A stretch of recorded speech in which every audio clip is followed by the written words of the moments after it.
Социјалдемократскиот сојуз на Македонија за внатрешните проблеми во партијата го обвинуваат ВМРО ДПМН за координирани напади со цел дестабилизација користејќи ги Шилегов и Деспотовски низ риториката на Мицкоски.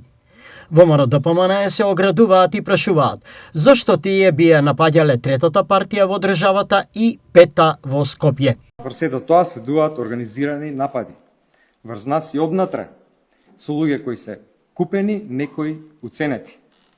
Го видовме тоа веќе, емисија оди во живо, паралелно на емисијата излегуваат вести на портали под контрола на ВМРО. Она што е важно граѓаните да го знаат.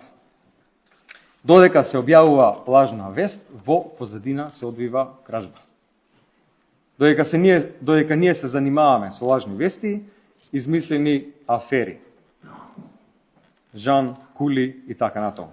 Прво, венкот на наредната пресконференција која ќе ја заменува портпаролката Богданка Кузевска треба да одговори како Шилегов е на ВМРО ДПМН, а Филипче беше советник на министерот ВМРО ДПМН.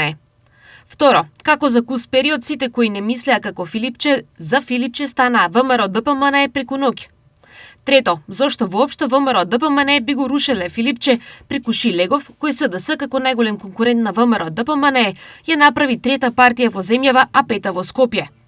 Четврто, дали има некој поистакнат член на СДС, освен Жерновскиот ЛДП, кој денес не бара оставка на Венко Филипче. Реагира од ВМРО ДПМН.